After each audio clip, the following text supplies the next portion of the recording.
Good morning students, कैसे हो आप लोग सब। और आज हम अपना होम साइंस का लेसन शुरू करने जा रहे हैं। लेसन नंबर 6, न्यूट्रिशनल स्टेटस यानी कि पोषण स्तर। इसका मतलब क्या होता है? पोषण स्तर का मतलब क्या होता है कि जो हम खाना खाते हैं उसकी क्वालिटी किस तरीके की है, क्वालिटी उसकी किस तरह की है और वो कितना पोषक तत्व उसके अंदर हमें मिलते हैं। किसी भी अच्छे स्वास्थ्य के लिए किसी भी व्यक्ति को, बच्चे को अच्छे स्वास्थ्य के लिए भोजन की ज़रूरत होती है। भोजन जब तक हम नहीं करते तो हमारी बॉडी को एनर्जी नहीं मिलती है, ठीक है। और अगर भोजन ना करें तो हमारी बॉडी के अंदर असंतुलन पैदा होता है, मतलब हम गिरे गिरे से रहते हैं, कभी हमें चक्कर आते हैं, कभी हमें कुछ और ऐसा लगता है कि हम किसी कार्य करने के योग्य ही नहीं हैं। तो हमारे लिए एक बैलेंस डाइट लेना बहुत ज़रूरी है। जब हम बैलेंस डाइट लेते हैं तो उसमें हमारी शरीर के अंदर ऊर्जा जो है उचित मात्रा में मिलती है और हम अपने सभी कार्य बहुत ही अच्छी तरीके से कर पाते हैं। अगर हम अपना जो खाना पीना है उसका ध्यान ना रखें और उसको हम उचित मात्रा में अपना डाइट नहीं लें तो हमारे बॉडी में जो है वो कुपोषण हो जाता है, यानी कि भोजन का स्तर जो है असंतुलित हो जाता है। इस स्थिति को जो क्या कहते हैं, हम कुपोषण कहते हैं, माल न्यूट्रिशन, ठीक है। अब ये कैसे होता है? दो तरह का होता है। एक तो होता है न्यून कुपोषण, जैसे अंडर न्यूट्रिशन जो आ जाता है, और ओवर न्यूट्रिशन जो बहुत ज़्यादा खाते हैं तो वो ओवर न्यूट्रिशन हो जाता है। दो तरह के होते हैं कुपोषण। अब इसके कॉजेज़ क्या हैं? माल न्यूट्रिशन के कॉजेज़ क्या हैं कि इसके कुछ जो हैं प्रमुख कारण हैं, मतलब कॉज हैं इसके कि कौन कौन से हैं। अगर जैसे किसी के पास उपयुक्त मात्रा में भोजन ही ना हो, बहुत गरीब परिवार से हो, उसको इतना मतलब खाने के पास उसके पास पैसे ही नहीं है कि वो खाने की चीज़ें खरीद सके प्रॉपर। फिर जैसे अज्ञानता हो, जो पता ही नहीं कि हमें क्या क्या खाना चाहिए क्या नहीं खाना चाहिए, बस जो मिला वो हमने खा लिया। फिर उसके बाद पैसा ना हो, जो मैंने पहले बताया, निर्धनता हो। फिर चौथा कारण है किसी तरह से कोई तनाव में हो, कोई बीमारी हो, तब भी कुपोषण की कंडीशन आती है। और जैसे पूरे माहौल के अंदर, पूरी जो वातावरण है वो बहुत स्ट्रेसफुल हो, मतलब खाना जो खाया हुआ उसको लगता ही ना हो, तो इस उसमें हमारे जो है कुपोषण की कमी आती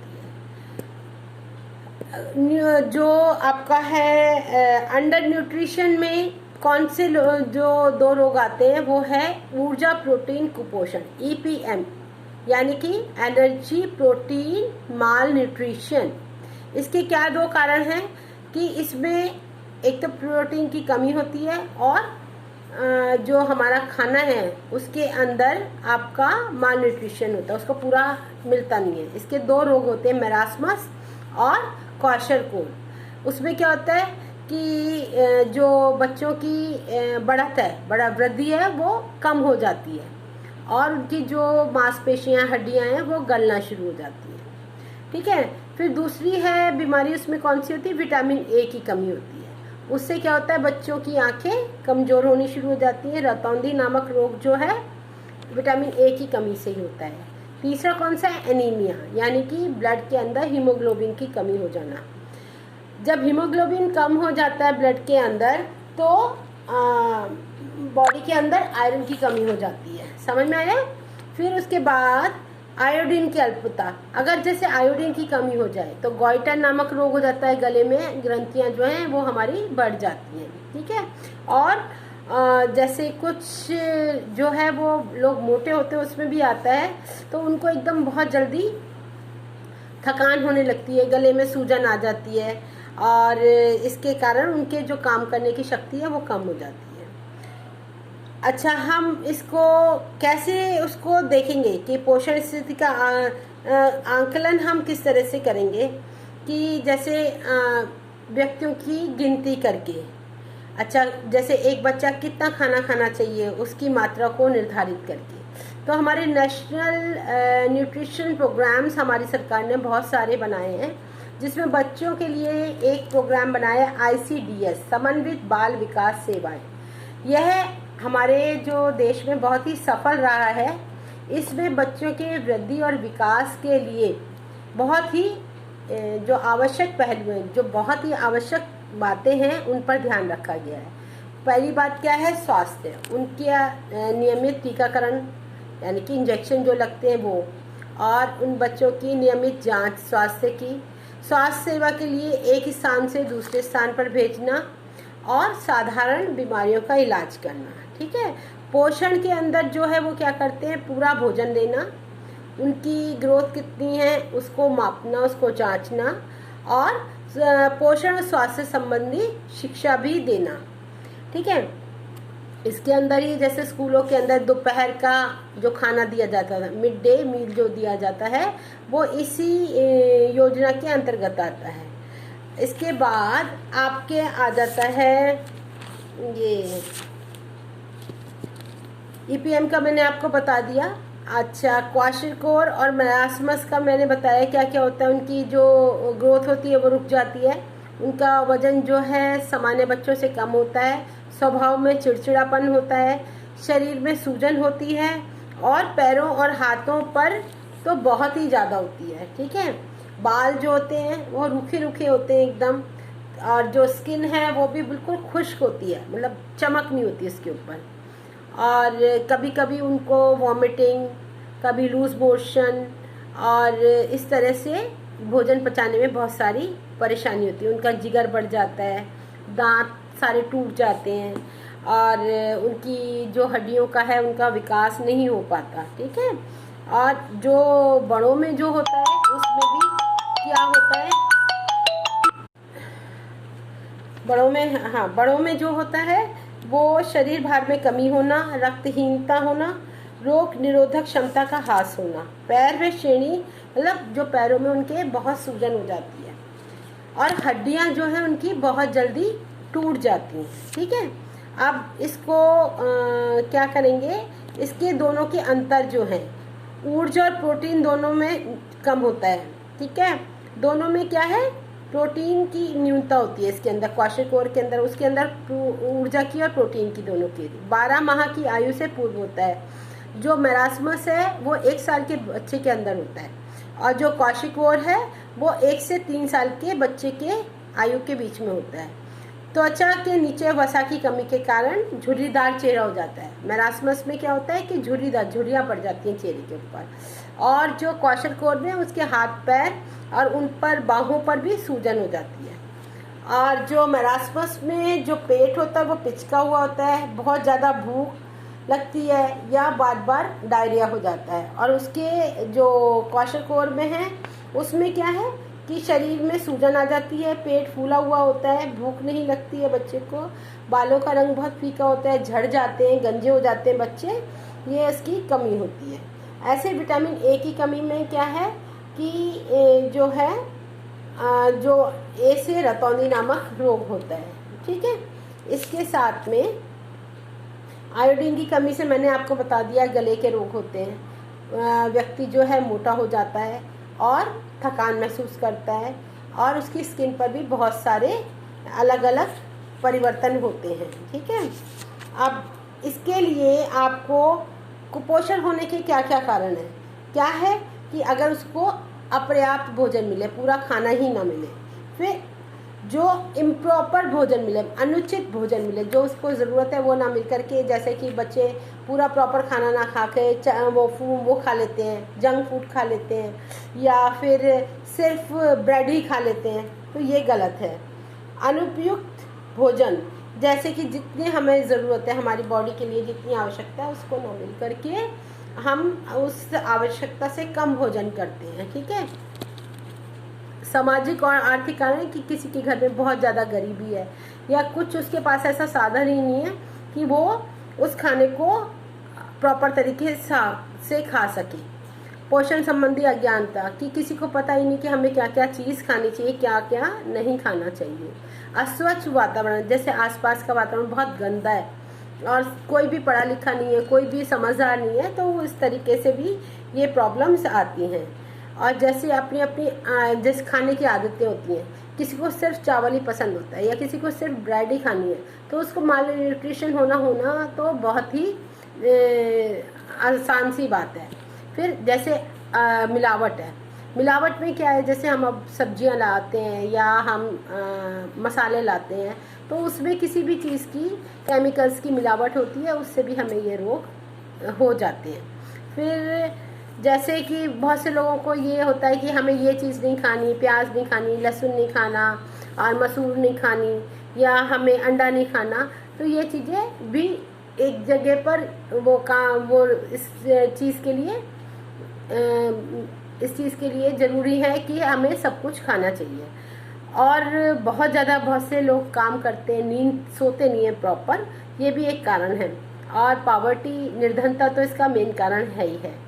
और अगर किसी बच्चे का या व्यक्ति का स्वास्थ्य ठीक नहीं रहता तो भी हमें कुपोषण हो सकता है।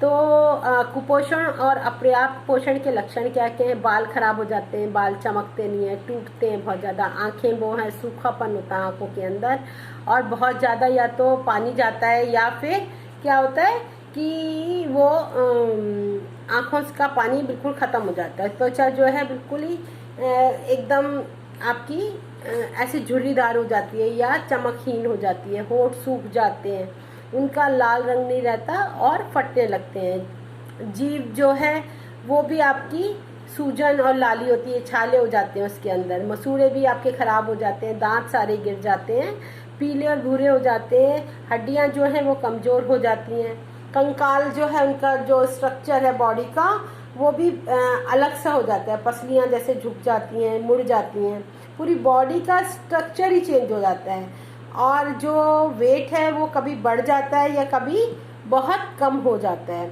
नींद जो है वो उन्हें प्रॉपर तरीके से नहीं आ पाती, ठीक है। और जो उनका डाइजेशन है वो भी ख़राब रहता है और उसकी भी उनको बहुत शिकायत रहती है। उनकी जो स्नायु मतलब सेंसरी और कार्डिक डिसऑर्डर्स जो आते हैं, जो स्नायु संबंधी, और उनकी नाड़ियों में कमजोरी आती है, मानसिक स्तर पे भी आती है, हाथ पैरों में भी उनके ये सारी कमी आ जाती है। तो अब हमें क्या करना है कि हमें किस तरीके का भोजन लेना चाहिए कि हम इन सभी बीमारियों से बच सकें। इसके लिए हमें प्रॉपर डाइट, बैलेंस डाइट अपने ज़रूरी है। सबसे ज़रूरी है कि हमें अपने शरीर का ध्यान रखना चाहिए, अपनी एनर्जी लेवल को बढ़ाना चाहिए, अपनी इम्यूनिटी को बढ़ाना चाहिए और प्रॉपर बैलेंस डाइट लेनी चाहिए। इस लेसन का मैंने आपको सब कुछ बहुत अच्छे से समझाया है। इसमें जो हैं आपके क्वेश्चन आंसर 6.1 के अंदर जो है वो है फिल इन द ब्लैंक्स है। कुपोषण दोनों को प्रभावित करता है, डैश डैश डैश। उसमें क्या है, किस किस को? न्यून पोषण अति पोषण को करता है, ठीक है। कुपोषण न्यून पोषण परिणाम है एक ऐसे अधिक पोषण तत्वों का, किसका? अल्पता का, मतलब अगर उसमें ज़्यादा मात्रा में होगा तो भी प्रॉब्लम होगी, कम होगा तो भी होगी। यदि आप अधिक ऊर्जा युक्त आहार करते हैं तो आपको क्या हो सकता है, अगर बहुत सारा हम एनर्जी वाला फूड खाते जाएं तो क्या होगा, हम मोटे हो जाएंगे, मोटापा। संतुलित भोजन करने से, उनका सही उपयोग होने से सामान्य पोषण स्तर रहता है। अच्छा, उसके बाद फिर है आहार की उपलब्धता में ये कुपोषण के महत्वपूर्ण कारणों को सूचीबद्ध कीजिए। क्या क्या है कुपोषण के कारण? क्या है? आहार की उपलब्धता में कमी, गरीबी, अज्ञानता, और क्या है, किसी तरह का संक्रमण, यानी कि कोई आपको जो है इन्फेक्शन हो जाता है, जो आपका भोजन है वो आपको बहुत कम मात्रा में मिलता है। कुपोषण व्यक्ति को मृत्यु तक पहुंचा सकता है, मतलब अगर प्रॉपर तरीके से खाना नहीं खाते तो जो व्यक्ति है वो मर भी सकता है। कुपोषण के परिणाम हो सकते हैं मंद शारीरिक वृद्धि, मानसिक विकास, शारीरिक अपगन और मृत्यु। मतलब क्या होता है, कुपोषण होने के क्या क्या परिणाम है कि व्यक्ति के अंदर शारीरिक वृद्धि कम हो जाएगी, उसकी मानसिक स्थिति कम हो जाएगी, उसकी शारीरिक जो क्षमता है वो खत्म हो जाएगी और वो मर भी सकता है। ठीक है, उसके बाद आप जो है सही गलत है 6.3 पर ICDS योजना 5 वर्ष से कम वर्ष के आयु के बच्चों के लिए सेवाएं प्रदान करती है। गलत। वो कितने बच्चों को करती है? ICDC 15 से 45 वर्ष की महिलाओं को भी लाभान्वित करती है। जो दूध पिलाने वाली महिलाएं या गर्भवती महिलाएं, उनको भी वो संरक्षण देती है और उनको उनका इलाज करती है। राष्ट्रीय IDD उन्मूलन कार्यक्रम लक्ष्य हमारे देश में रतौंधी को कम करना है। गलत। आयोडीन अल्पता विकार उन्मूलन का लक्ष्य है। फिर थर्ड, 6 माह से कम के बच्चों के मुख से ग्रहण की जाने वाली विटामिन ए की भारी मात्रा में देनी चाहिए। नहीं, 6 से 5 वर्ष तक बच्चे के लिए ये लाभकारी होती है, छोटे बच्चों को नहीं देते हैं। फिर उसके बाद आपका है रक्त अल्पता से बचने के लोह युक्त और फॉलिक अम्ल संपूर्ण आहार प्रदान किए जाते हैं। बिल्कुल सही बात है। अगर बॉडी में हीमोग्लोबिन कम हो रहा है तो क्या कहते हैं, आप आयरन लो, और आयरन की टैबलेट्स देते हैं, या फिर उसको जैसे गुड़ है या हरे पत्तेदार सब्जियां उनको खिलाते हैं। ये आपका ये 6.3 हो गया, 6.2 हो गया, 6.1 हो गया।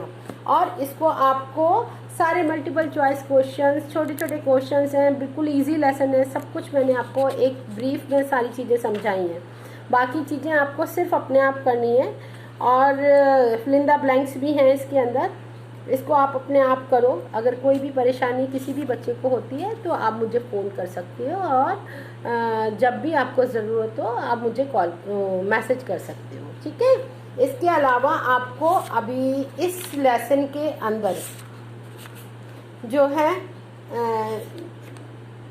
मैंने अभी आपको क्वेश्चंस भेज रही हूँ मैं कुछ, वो क्वेश्चंस आप अपने पास करके रखोगे कॉपी के अंदर, और जो भी 6.1, 2, 3, 4 में multiple choice question, true false और फिल इन द ब्लैंक्स है वो करके रखोगे। आशा करती हूँ आप लोगों को सबको ये लेसन बहुत अच्छे से समझ आया होगा। ये चीज़ें हमने पहले भी पढ़ी हैं, 10th में भी पढ़ी थी, कोई मुश्किल चीज़ नहीं है। वही सब नॉर्मल जो हमारी बॉडी के अंदर चेंजेस होते हैं या बॉडी के लिए ज़रूरी चीज़ें होती हैं उसके बारे में हमें और समझाया जाता है बार बार, जिससे कि हमें अगर कोई प्रॉब्लम भी है तो हम समय रहते उसका निदान कर सकें। यही इसी के साथ मैं आज का लेसन ख़त्म करती हूँ। Okay, bye bye, see you, have a good day.